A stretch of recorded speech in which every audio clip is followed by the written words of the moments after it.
Suite à ma dernière vidéo sur les marchands, l'optimisation présentée et toutes les rotations de sets ont été patch. Mais on a toujours un moyen pour faire une dizaine de niveaux et 500 000 gold de l'heure. Alors je vais vous présenter en exclusivité cette toute nouvelle technique qui nous a permis de faire 1 million et 20 niveaux en 2 heures. Pour commencer, on va devoir voter le pavillon d'émissaires marchands. Et on va jouer avec les quêtes de florilège qui s'appellent un mélange de voyage de l'Alliance des marchands des cendres. Pour ce premier voyage, on va juste plonger, peu importe la destination, parce qu'en fait on va devoir faire des tours entre ces 4 îles présentées, Roaring Traders, Ruby's Fall, Fetcher Rest et Brian's Bazaar. Et c'est à l'issue d'un premier tour entre ces 4 îles qu'on va pouvoir avoir un vrai bénéfice. On va commencer par plonger pour se rendre directement au Devil's Roar. On peut commencer le tour par n'importe où, mais nous on va commencer par Fetcher Rest. Vous allez pouvoir vous park vers l'ouest de l'île pour rencontrer le PNJ qui se trouve ici. Il va nous donner 4 caisses d'expédition qu'il va falloir ranger comme j'ai pu présenter dans la vidéo précédente. Le premier aller nous fait aller à Roaring Trader.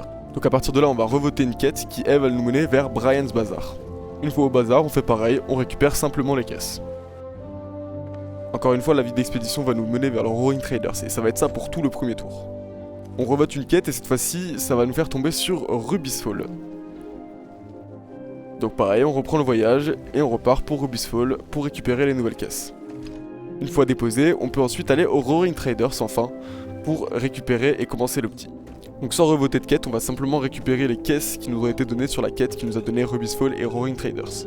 Ces quêtes-ci auront pour destination Ruby's Fall et ne seront jamais vendues. A partir de là, on pourra revoter une quête et c'est à ce moment-là qu'on va avoir 2 fois Roaring Traders. Donc on va pouvoir récupérer 8 caisses sur ceci poste et en attendant d'abord on va pouvoir revendre les caisses qu'on a déjà récupérées pour les vendre ici. Donc on peut récupérer les caisses à n'importe quel PNJ, il y en aura à chaque fois 8 et elles seront chaque fois à vendre à Morospeak à partir de là. Et c'est là que commence l'optimisation. À chaque quête on récupère 8 caisses sur le même 6 postes. Si jamais le volcan se met à péter par l'un de vous, ancrez-vous et déposez toutes les bouteilles à l'eau. Elles n'auront plus de dégâts lorsqu'elles seront à l'eau. Faites bien attention à ça. On va pouvoir revoter une deuxième quête du coup et ça va nous faire tomber de nouveau sur double Roaring Traders. A ce moment là il va falloir regarder l'horaire pour être sûr de ne pas la dépasser lorsque vous allez vendre vos caisses. On va donc récupérer les 24 caisses obtenues par les 3 quêtes posées et au bout du 4ème vote ça va nous faire changer de destination. Donc à partir de là on va devoir refaire un tour.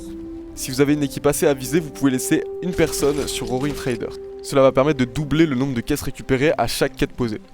Donc là on va récupérer 8 nouvelles caisses à Fetcher Rest. Celles-ci auront comme d'habitude pour destination Morospeak. A partir de là on revote une quête et celle-ci va nous proposer 2 fois Brian's Bazaar. Donc sur la vidéo on peut voir qu'arrivé à Brian's Bazaar le volcan s'est mis à péter. Donc on a fait attention d'aller très vite, on s'est ancré et on a directement déposé les bouteilles de rhum pour pas qu'elles cassent. Si vous êtes assez rapide et que vous avez le bon timing, normalement vous devrez pas avoir de problème. Une fois avoir géré ça, 2 personnes restent au bateau pour le volcan et une personne peut aller récupérer les caisses. Bien mettre les caisses de rhum à l'eau pour pas qu'ils cassent. On revote une quête et cette fois-ci ça va nous proposer Brian's Bazaar et Roaring Traders, d'où l'intérêt de laisser quelqu'un là-bas. On a 4 nouvelles caisses à récupérer et on va pouvoir revoter, ce qui va nous donner de nouveau Brian's Bazaar. On peut faire ça une 3ème fois, puis une 4ème, mais au bout de la 5ème, on sera obligé de retourner à Roaring Traders. Encore une fois, l'intérêt de laisser quelqu'un là-bas peut vous économiser beaucoup de chemin, car ça vous évite de retourner à Roaring Traders à partir de là. Une fois avoir tout récupéré, on y retourne. Donc là on va pouvoir récupérer 8 nouvelles caisses à Roaring Traders et une fois avoir revoté, on va pouvoir de nouveau récupérer 8 nouvelles caisses à Fetcher Rest. Et c'est reparti pour Fetcher. On attend un peu le temps que le volcan se calme. Et c'est reparti pour Fetcher récupérer ses nouvelles caisses. Là la rota aura légèrement changé, on va plus avoir Brian's et Roaring mais Fetcher Rest et Roaring pendant quelques quêtes. Donc on vote toutes les quêtes possibles et une fois que c'est fini, on retourne sur le bateau et on repart à la prochaine destination. Donc là double Brian. Après avoir récupéré les caisses à Brian, on va devoir retourner au Roaring Traders et c'est là où on va avoir de nouveau une rotation de 8 quêtes à chaque fois. Une fois avoir fini la rotation et que la destination aura encore changé, c'est l'heure de finir et d'aller vendre à l'avant-poste. Cette fois-ci la vente va être un peu plus longue que pour la vidéo précédente parce qu'on va devoir vendre à Morospeak. Donc comme pour le petit précédent, on va commencer par la vente des caisses de tissu et de rhum pour pas que les plantes ne fanent pendant qu'on vend tout. On va essayer de se parquer au niveau du pont de la marchande et de la charpentière pour pouvoir directement poser tous les colis. À Morospeak, les choses changent un peu. On va devoir vendre les caisses à plusieurs PNJ différents. Il y a la négociante Mathilda, qui est du coup simplement la marchande, Stevie, qui est la charpentière, et à chaque fois les premières lettres du nom ont un rapport avec la fonction du PNJ. Donc là par exemple Wednesday, qui commence par WE, équivaut à Weapon, pour les armes.